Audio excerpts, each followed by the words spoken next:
Well, isn't that the way it is? Yeah, hello, friends. Once again, we are gathered here today to talk about the Bitcoin. What happened with the Bitcoin, and why are you so surprised by it? Yesterday, when the Bitcoin pumped, it was a relatively small pump, too. Were you one of the people faked out by it? Did you listen to all the YouTube Jimmies? Were you one of the people listening, jacking into the fake TA gurus? The guys shilling you garbage lagging indicator information, telling you, oh, this is the last time it's going to be below 90,000. We're going straight to 90K now. We test the all-time highs right away. How many people heard that? Well, what happened? You got excited when I got to 65K and you FOMO'd in a 10x position or higher, and you thought to yourself, oh yeah, I can do that. I can easily long this thing here at a high rate. Well, what happened? What happened is you got faked out. Not by the coin, by your own silliness. Hey, cat. Hey, buddy. Yeah, you want the scritches? Yeah, I know. You're a good one. Yeah, you're better than most silly about. Okay. So, were you one of the people that listened to the garbage information, or did you actually do what the VEP said? Like, if you remember yesterday, that little move, you probably don't, but you can go look in the Discord, in Alpha Trading's Discord, and see what I wrote. Right? As soon as it pumps, what I write. Yeah, I was telling people, yeah, look at the VEPs. Look at the mean reversion that's incoming on the 15-minute, for example. Boy, did it ever. It mean reverted and then kept going. Right? And then eventually I said, look, it's mean reverted, it's turning back up. It's going to go a little bit up and sideways here. Don't be surprised to see something happen when they run up to the market open. And exactly that is what happened. You had basically a perfect sine wave, if you will, of candles. Not to try to give it a pattern or anything, man, just goofiness. Like if you look at it, oh, it looks like a sine wave. Yeah, that's just a random coincidence, right? But the candles went up, over, down, down, down, and then over and up. And then they just kept playing back and forth all day. And why were so many people faked out by that?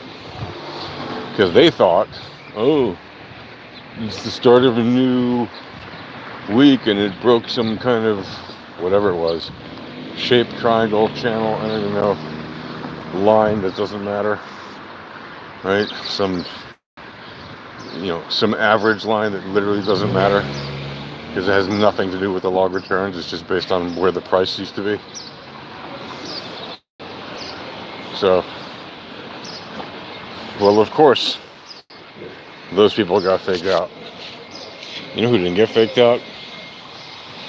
People trading low time frame volatility, entropy, probability, and statistics who know how to read the information and make the right decision. It's not really that difficult. There were, whole percentage moves up and down all day.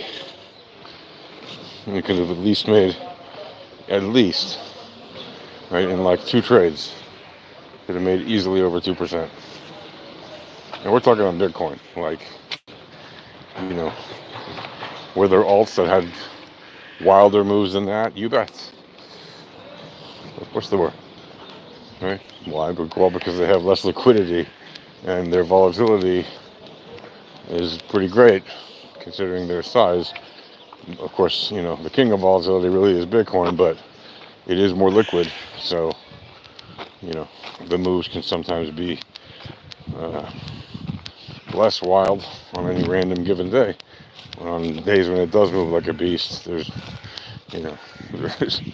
very little compares to it. And over the 15-year period, well, nothing is compared to it. But if you look at like even the little alts that or the smaller alts that are still in the top section of the alt page on CoinMarketCap or wherever, you'll see quite a bit of them had a nice bit of movement up and down yesterday. And why is that? Well, the same reason, right? The VEPs. That's the only reason. And if you would have traded any of those, you could have scored 3%, or even 6% easily, 10%, 15%, just by trading low time frame volatility on those alts. Now, of course, on some of them, you have really small position sizes, or not. You have really low liquidity relative to the orange coin. So you got to be careful not to have if you are a very big whale or bag holder or whatever you want to call yourself, to be sure not to put too much on the line, because you don't want to be in an illiquid coin and then try to pull out your bags or your little buckets from the liquidity stream. Once they've filled up with liquidity, you want to make sure you get those little buckets out intact. And the way you do that is you keep them little buckets as opposed to trying to dump in huge buckets. Because guess what? It's a lot easier to move little buckets and keep them full of liquidity than it is to try to move a big bucket and keep it completely full of liquidity. Because what will happen with a big bucket, you'll get slippage, right? And some of that liquidity will spill out. I mean, it's literally like a bucket, right? And you want to keep it as full of liquid as possible. And the best way to do that is using the low time frame VEPs, which, again, if you do, the whole purpose of it is what? Right? It's really intended for one purpose, which is two sides to the coin, if you will. One is to reduce risk by decreasing uncertainty or increasing certainty. And the second one is to increase the probability of being correct about the trade. Right? That's really the purpose of using the VEPS system. Right? So it's really about risk management. Right? Because what do those elements do? How do you decrease the uncertainty?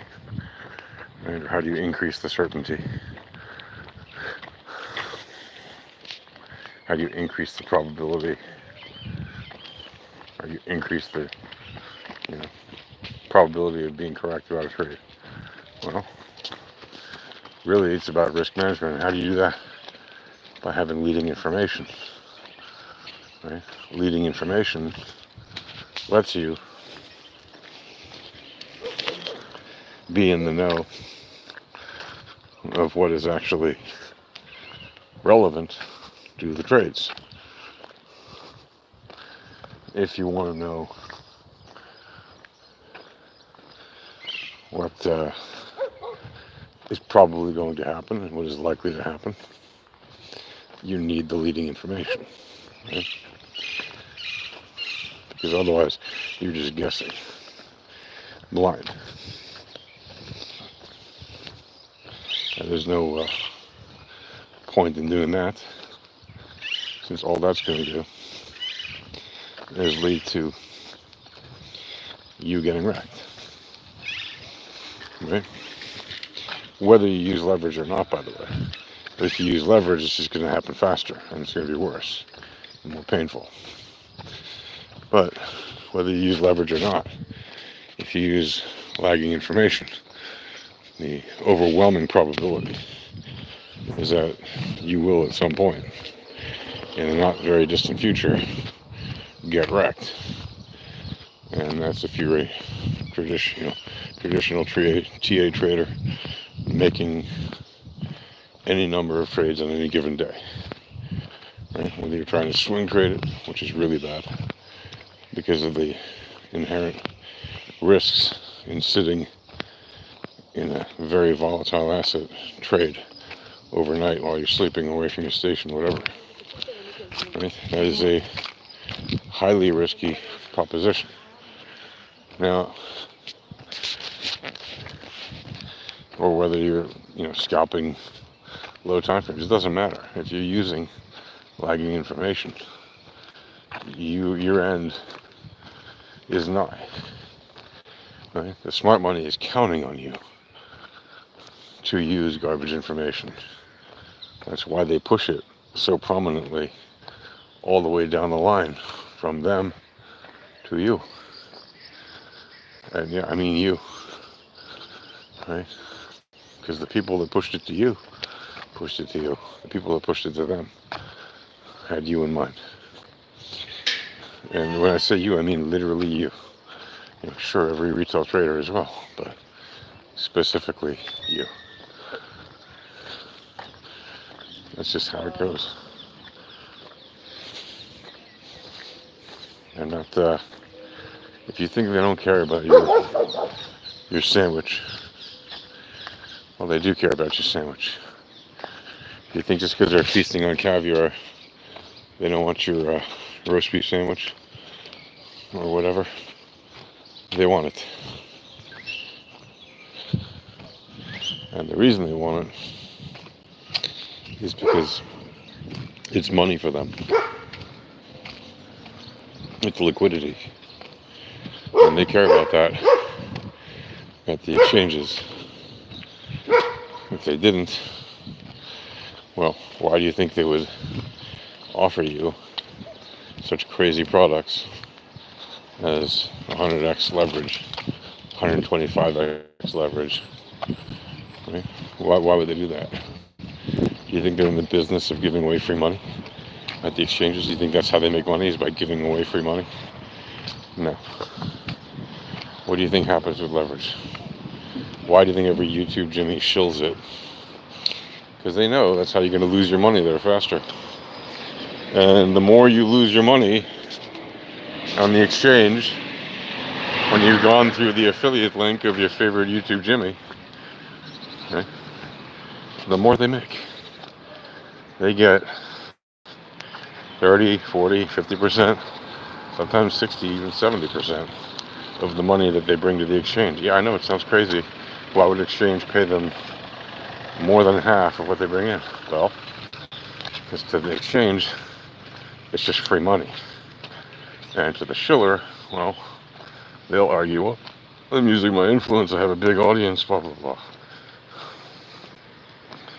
The truth is, though, the bigger the audience is, usually, the lower the conversion rate. Right? So the micro-influencers, usually they typically have a higher conversion rate. And they're the influencers who get paid the least, but never mind that. Right? And I'm not saying, so therefore go through the shill link of a micro. No. I'm not saying that at all. Right? I'm saying it's just, that's the way it goes. So there's like there's a disincentive, right, for the larger ones, but they bring in so many affiliates that they typically don't care, because some of them are earning whole bitcoins, very, very quickly, within a day or two or three. Hey, so it's not in your interest to follow their links and to click on the affiliates that they're providing and make deposits into their exchanges, because their whole model is based on you getting wrecked because you're using lagging information. So there you go. Like I said, yeah. So go to the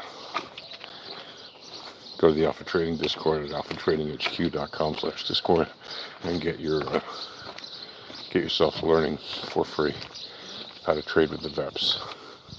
You get free indicators, free chart, free education, free chat with other real people who trade the VEPs, free live stream access where you can actually participate, not just listen. Do all that. AlphaTradingHQ.com/Discord. See ya. Happy trading.